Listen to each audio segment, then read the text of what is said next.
been sleeping well, not in the dramatic, tortured way, just the usual late nights dragging into early mornings.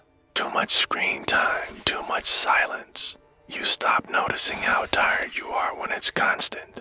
I thought maybe it was the recent job loss or the breakup or the fact that I was living in a sublet, where the ceiling fan clicked like a Matrona made to measure disappointment.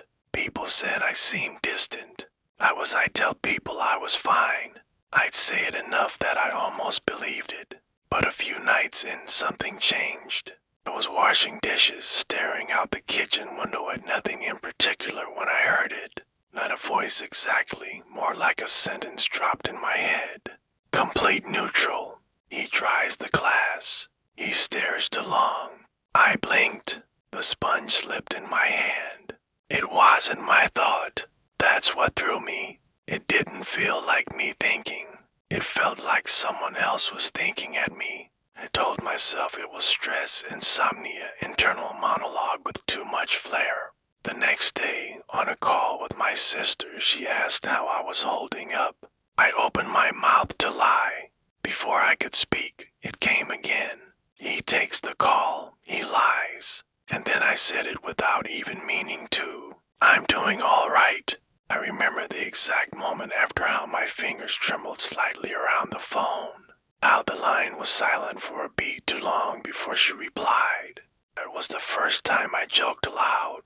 Guess I've got a narrator now. But it wasn't funny. It didn't stop, and it was starting to get things right that I hadn't done yet. First, the voice stuck to narration, little summaries of what I was already doing.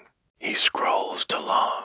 He reheats leftovers. He pretends to read almost funny in a pathetic sort of way. But after a few days, it started to comment. First jab came while I was sitting on the couch scrolling job listings. He won't apply. He never does. I froze, thumb hovering over the screen, then closed the app. I told myself it was a coincidence that my brain was catching me in old habits, building sentences around guilt. But the timing was too sharp, the phrasing too pointed. Later, while I was drafting an email I didn't want to send, it said, "He's already lying and he hasn't hit send yet."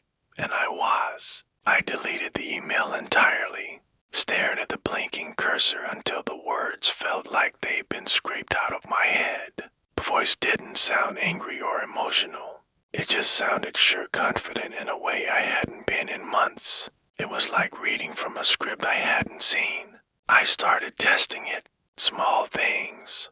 I'd reach for a glass of water just to see what it would say. He reaches for the glass. Then quickly I change my mind. He hesitates. He pretends that makes him unpredictable.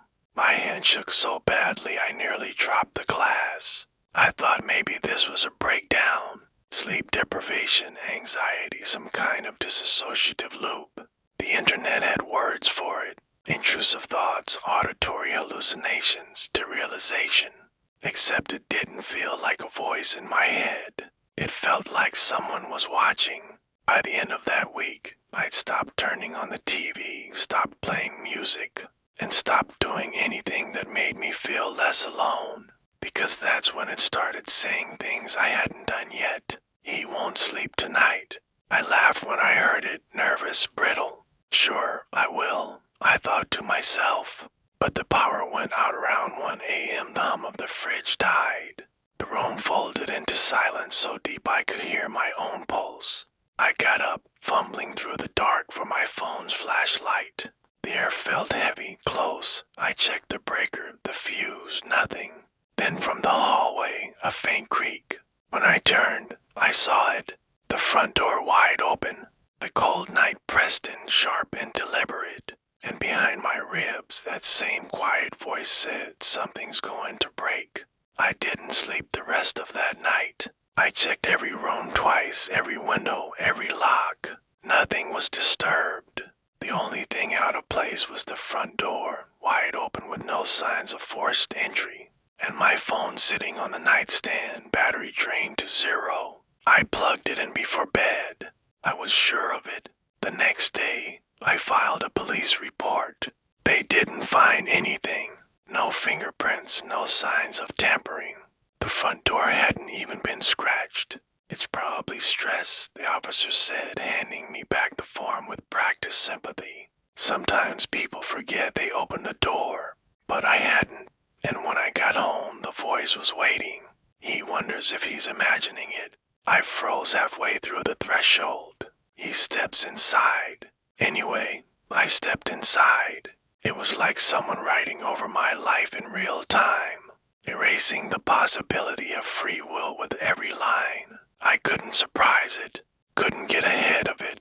Night, I slept with the lights on, dragged a chair in front of the door, tied a string between the handle and my wrist. I needed proof of a person, of a thing, something. The voice didn't speak for hours. I almost thought it was gone. Then, as I was drifting off, it whispered, he thinks he'll be safe if he prepares. I didn't sleep after that either. By morning, the knot was still tied. The door was unmoved, everything untouched. But the house felt used, not in a way I could name, just lived in by something I hadn't seen. And for the first time, I realized I hadn't done anything wrong. I hadn't committed some great sin. Wasn't cursed or haunted or chosen. Something was toying with me. I wasn't going to. I knew how it would sound, but it had been weeks. I wasn't sleeping. I kept second-guessing every thought before I could even think it. It felt like my brain wasn't mine anymore. So I called Emma. We'd known each other since college. Kind of friend you could call after 6 months of silence and pick up like nothing had changed. She met me at a diner near the edge of town. I told her everything, the voice, the predictions. I didn't even care how I sounded anymore. I just needed to say it out loud. I needed to see someone else react to anchor me to reality. She listened. She really listened, asked questions, took my hand at one point. You're under a lot of stress, she said gently. But I believe you believe it. That counts for something. It wasn't full belief, but it was something. At night, as I lay in bed, the voice returned slow, deliberate. He told the wrong person, boring, remove her. I sat up, reached for my phone. Emma's name wasn't in my contacts. I opened her old text. The thread was there, but empty. Just a gray bar that said, no messages. I called her. It rang once, then a robotic voice. This number is not in service. I scrolled through photos. I knew I had dozens with her. Birthdays, Halloween, that awful karaoke night. But in every one I checked, she was missing. Whole frames cropped. Others where she should have been beside me, empty space. The next day, I drove to her apartment. Different name on the buzzer. New mailbox label. I knocked anyway. A woman I didn't recognize opened the door. Mid-30s, short blonde hair. She looked confused. No one named Emis lived here, she said.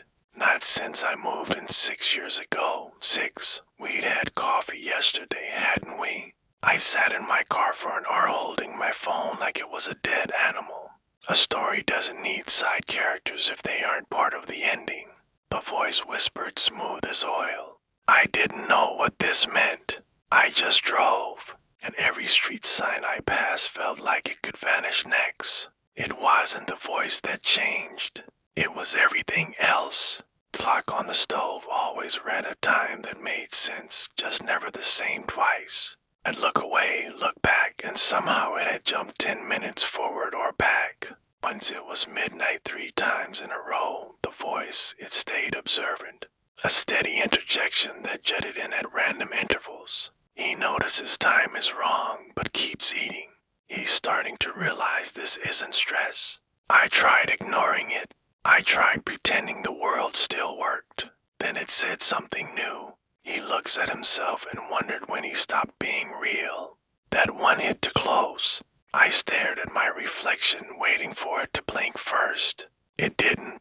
It just stared back, hollow and quiet, like it knew more than I did. But fear still ran through me. If this voice could make images disappear, what could it do to me? And I snapped. I punched the mirror full swing. I watched it shatter, felt it shatter. Glass scattered everywhere. Then I blinked and the mirror was whole. The glass was gone and the cut across my knuckles had vanished. I staggered back, heart pounding.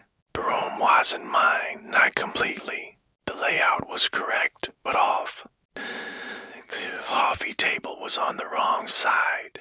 The couch was an older model. There were pictures on the wall I didn't recognize. A smiling family I'd never seen. The narrator was still calm, still sure. He understands now, but not enough.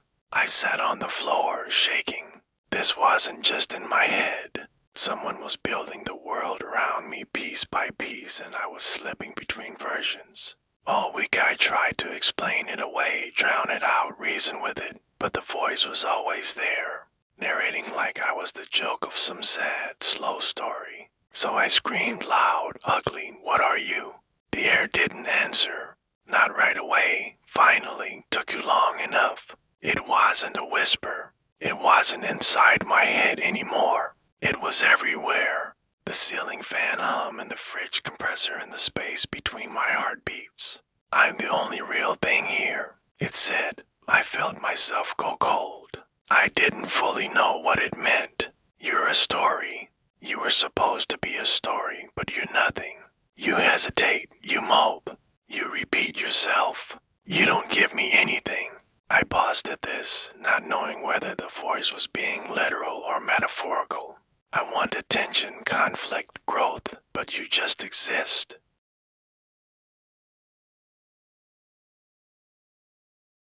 I shook my head. No, this isn't real. This is you're not real. I wrote you.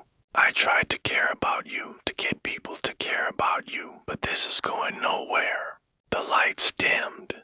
The walls seem thinner. So I've been trying to fix it. Add some stakes, a little fear, a little mystery. Something that might save this train wreck from total irrelevance. I backed into the corner, heart pounding. But nothing works.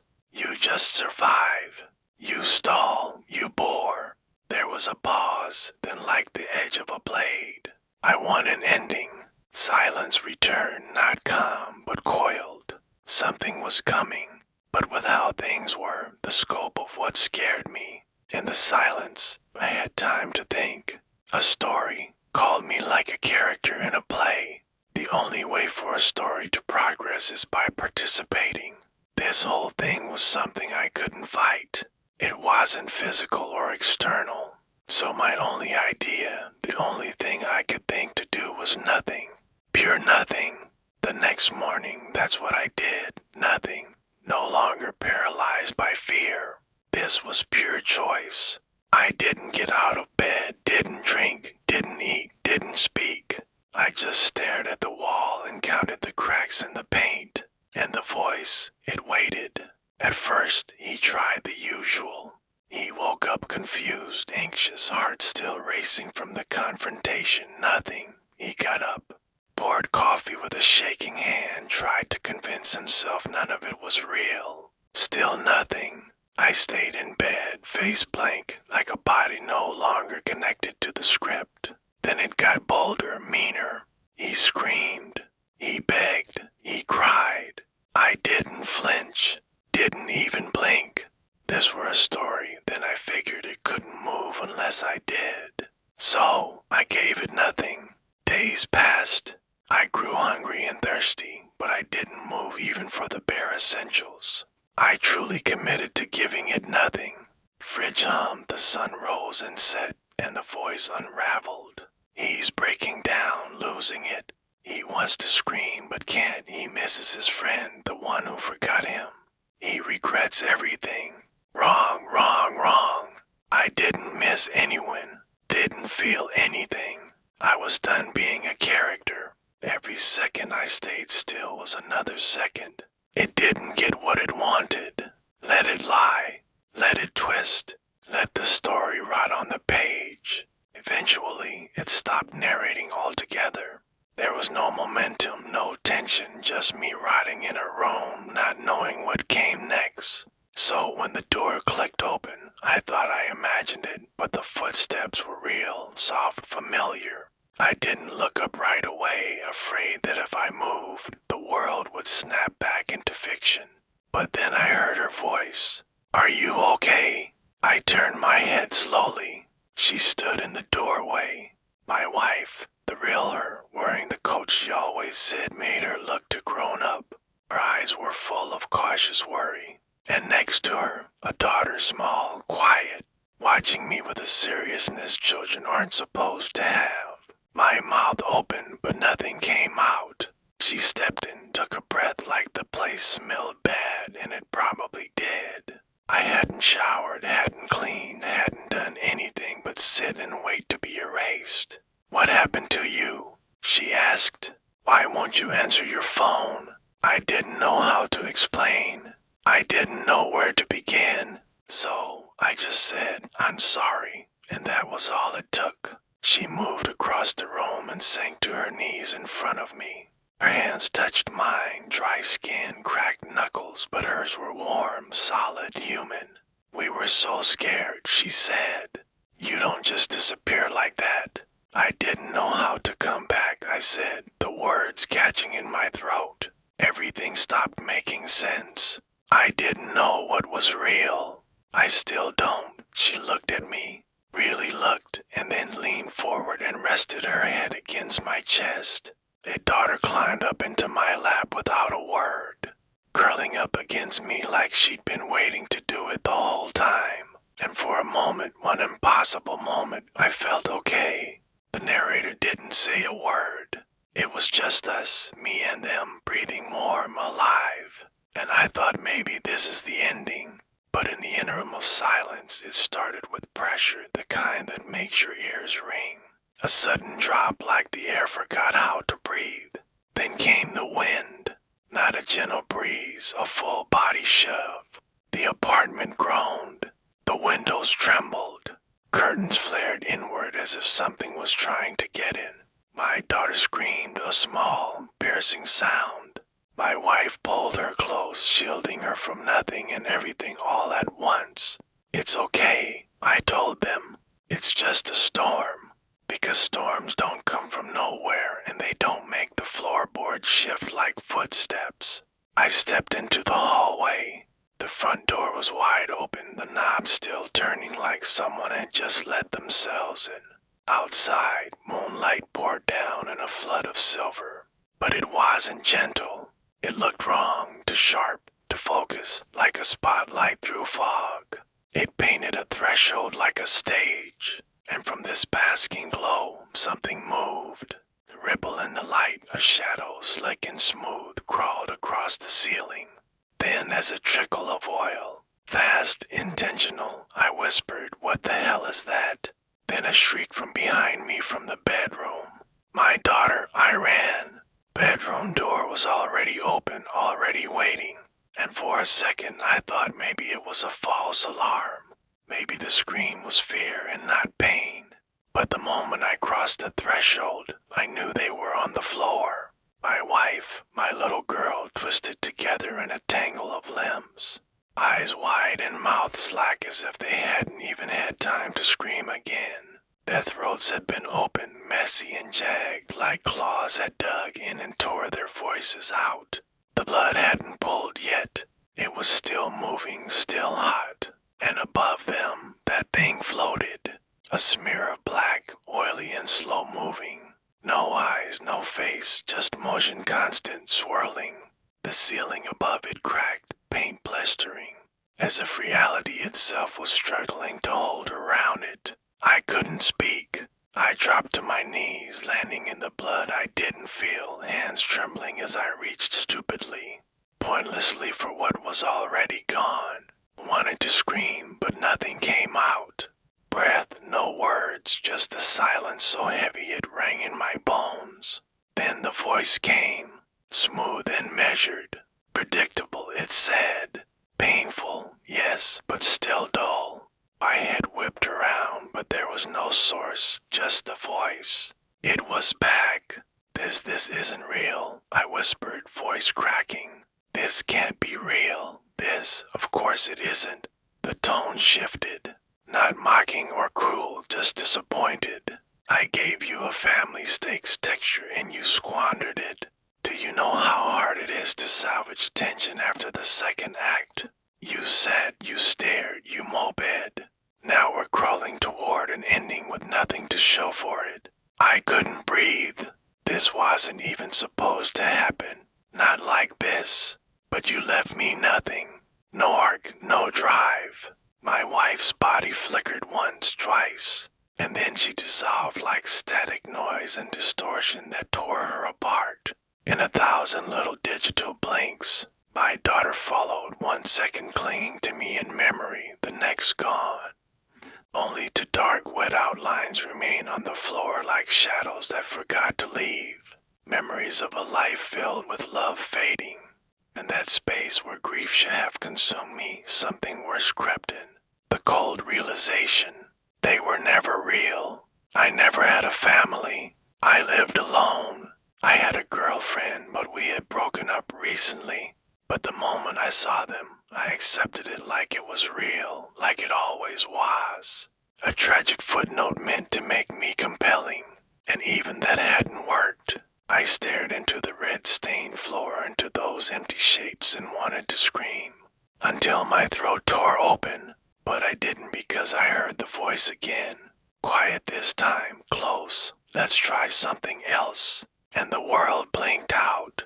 I woke to cold, to pain already blooming in my arms with a rope bit deep. My wrists were tied to a chair, thick splintered wood beneath me, the legs uneven on a cement floor.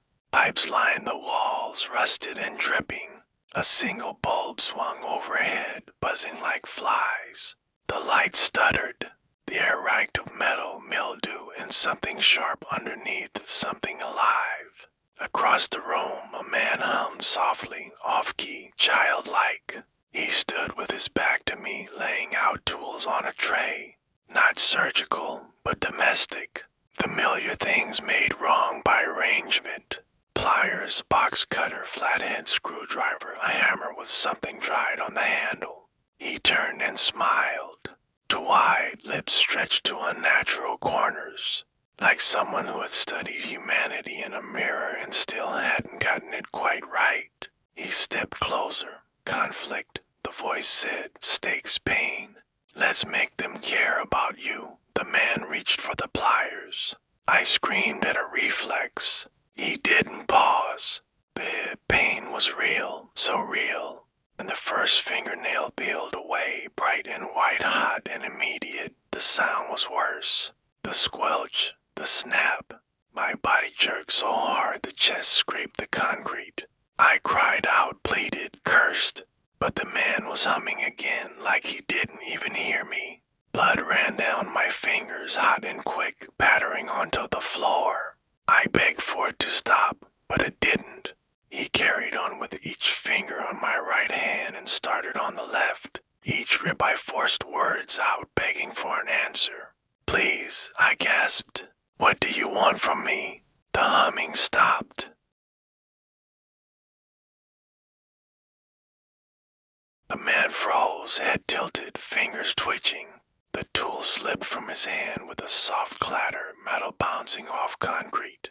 One after the other, silence fell. Then the voice returned like narration, bleeding through the ceiling with a hint of frustration. Not this, it said flatly. It's too repetitive. The bulb above me flickered, sputtered. The edges of the room blurred, shimmered like heat waves. Truer is lazy, the narrator continued. Anyone can suffer. Doesn't make you interesting. You're still boring. The man, or whatever he was, lifted his head suddenly like a puppet cut loose. The pain didn't fade. It just stopped like someone pressed pause in reality. I could no longer see, hear, or feel. Nobody, no room. Just darkness, endless and silent except for the ragged sound of my own breathing. And then from somewhere above or inside or beyond, pages turned. A sound like paper being considered, judged.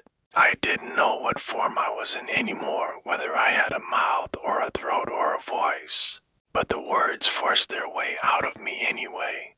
Don't stop the story, I whispered, barely able to form the words.